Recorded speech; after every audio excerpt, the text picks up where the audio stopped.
Everyone hears about AI all the time. But where do you think it has the most impact and can be most scalable? The big part of our job is how do we find people to label that data. We have two main areas. The first one is where we try to disrupt the class. So if we were to have a team, like dedicated HR teams, probably going to do it a strong team.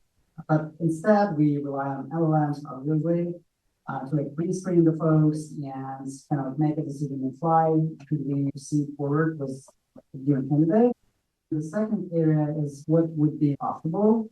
It's a big question mark right now. Yesterday, I had a conversation with a friend of mine, one of the big companies, and basically the whole strategy that they use is they come up with an idea that, hey, let's use our LLM for support, or customer support need.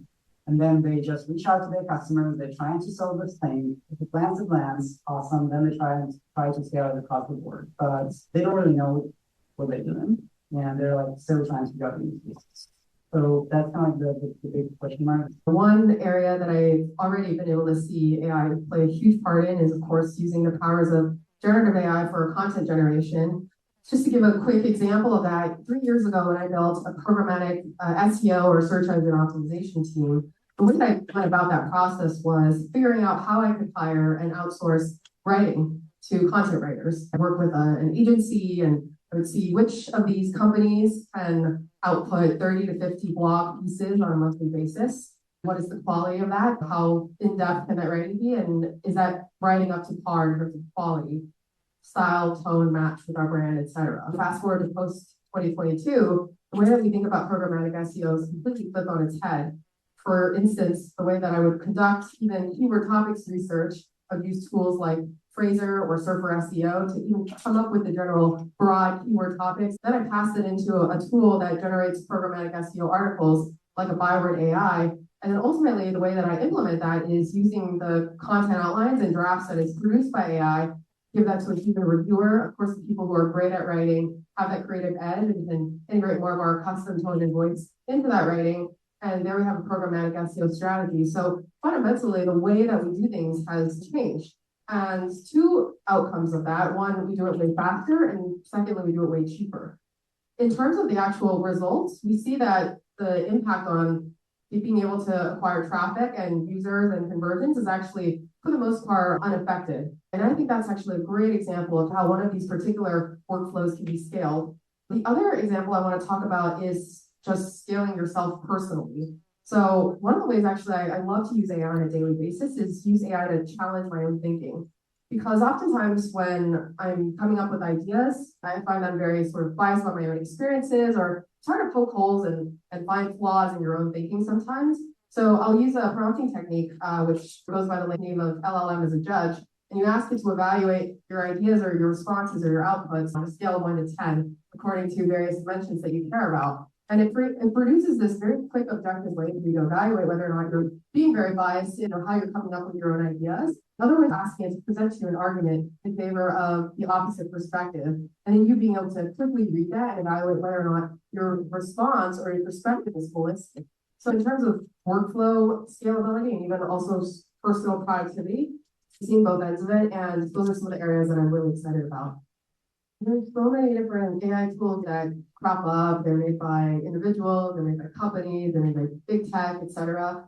To be very honest, I'm constantly feeling overwhelmed and behind, particularly because I subscribe to every possible known AI newsletter out there, and every morning I see that there are 20 tools that I haven't tried yet. Makes me feel like I don't know what I'm doing and don't have a grasp on what's good, what's bad, and what the future looks like.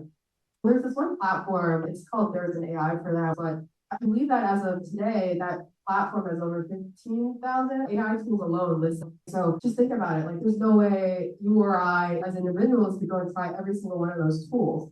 But I think the sort of like promising thing about this is that whether you're using that as your search engine or whether you're just trying to figure out where AI can make a difference in any kind of workflow you have, work-wise or personal productivity-wise, if you just search for it, it probably already exists. There's something cool and reassuring about that, in that the market has been so fast to react. Founders and individuals have been so fast to build tools that can help you be more productive in so many different ways. So I think the thing that gives me a sense of certainty and stability in all of this is that If you can imagine, it probably already exists, and if it doesn't already exist, boom, you have a great startup idea that you could probably start tackling and using AI itself to even help you generate code for it or build. A lot of models are still early stage, especially in the Gen AI space. So pick the name of those tools, Google them, figure out, like, sign up for accounts, test them out. That's how you become a little more accustomed to them. The thing about this next wave of AI that I really like is that the onboarding to them is not that difficult compared to before, when we were creating the different types of models we were creating before.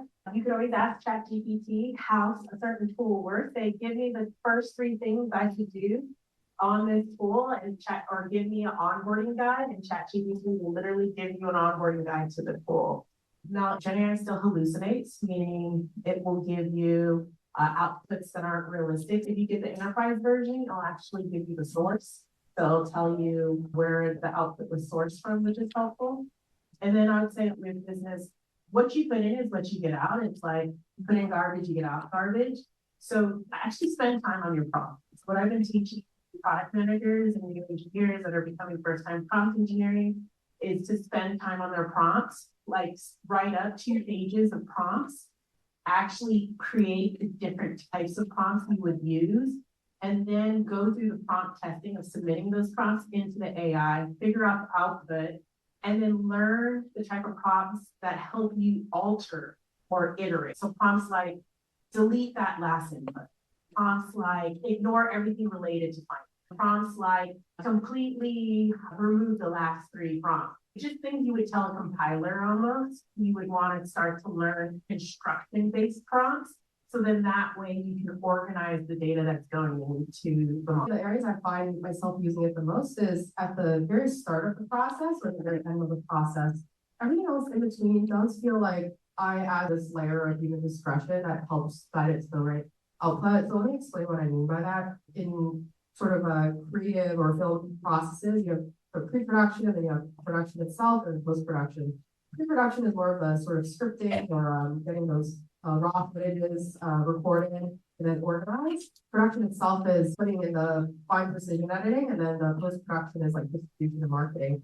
And what I found personally is that with my utilization of AI tools, where I find AI has sort of the biggest point of leverage for me is oftentimes in that pre-production workflow, the ideation, the brainstorming, the rough cuts, getting me into sort of this point where I can take that raw output and then apply sort of human creativity and or perspective and or guidance to it. Or it's at the tail end of the process where I have something that's mostly there and I just want to figure out what the final finishing touches are or the final edits on things and sort of constructing to help me finish the process out. In enterprise, the main areas of risk that have to be taken into account are 3 fronts.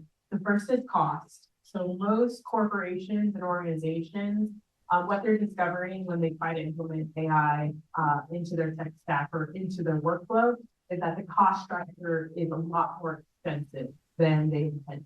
Costs from the tokens that you have to the GPU, like all of the tech structure for scale, if you have a lot of data that you want to process, is really expensive. The second is around governance. If you're B2B, as an example, is there a governance policy in place for corporations that says you can take your customers' data and put it inside AI, train the models on it, and then make product from your customers' data? You create your business based on somebody else's data. 10 years later, now you're getting a lawsuit for 50% of your company because that was on somebody else's data. So we don't know yet what that future world is going to look like when it comes to governance. And the third is bias in data. Inherently, we just don't have enough data yet to train some of the types of models. Let's think about healthcare. Healthcare and fintech are primed for disruption of AI, but it's really hard to get financial data or to get bio data because of all of the governing policies around those data sets. And so it's hard to then start training on. The big issue is trust. And the trust comes from the problem hallucination. I don't remember the exact stats, but I think it's like they're wrong like 15% of the times. But then it's like one job. If you're talking about the whole sequence, combine all the probabilities, the final output being wrong, most likely comes wrong. And so that's the big concern and the big issue. It is sort of constantly assumed that your default on in terms of sharing that data with provider and or your usage of AI. I think it has a lot to do with the privacy consideration as a builder of these tools and solutions. What is your default assumption and what are you default building into these tools around data ownership and privacy? Increasingly, we see tools and products that can help us use some of this data, like for example, hardware that you can wear around your neck as a pendant, or devices that attach to your phone that can help you record these conversations, hit a button and hit record. And either have that stored locally and or transmit it through the cloud to some sort of software system that can subscribe and summarize and connect these various points of conversation across your digital meetings and your offline conversations. As you're thinking about founding your company, getting your first job, doing your first set of research, really spend time with critical thinking on what is going to give you the highest return on that prompt or that investment or that model. Because AI is very costly. Assume it's going to be more than you've ever spent on like front end development or back end development. There's something known as the knowing doing gap, which is we all know we should be using AI for way more things, but we ultimately don't end up doing it. One of the most commonly cited reasons is that when we try to use it, you don't get the ideal outcome. The reality is that you won't get the ideal outcome because again, it doesn't have maximum context and you don't become a good content engineer overnight.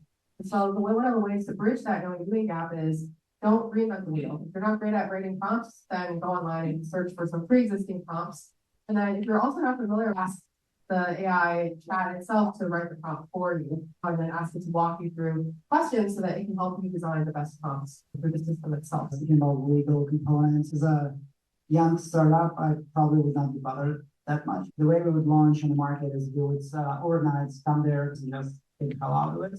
If you build in like an AI startup, you have to figure out all the limitations that you have on the model side, agent side, whatever. And then there is still the main gap. So I see like a lot of companies trying to go after user acquisition because nobody loves doing that. It sucks. So okay, let's try to automate that as much as possible. And those startups are not doing really good because they don't understand some first principles that goes into the successful campaign on Facebook.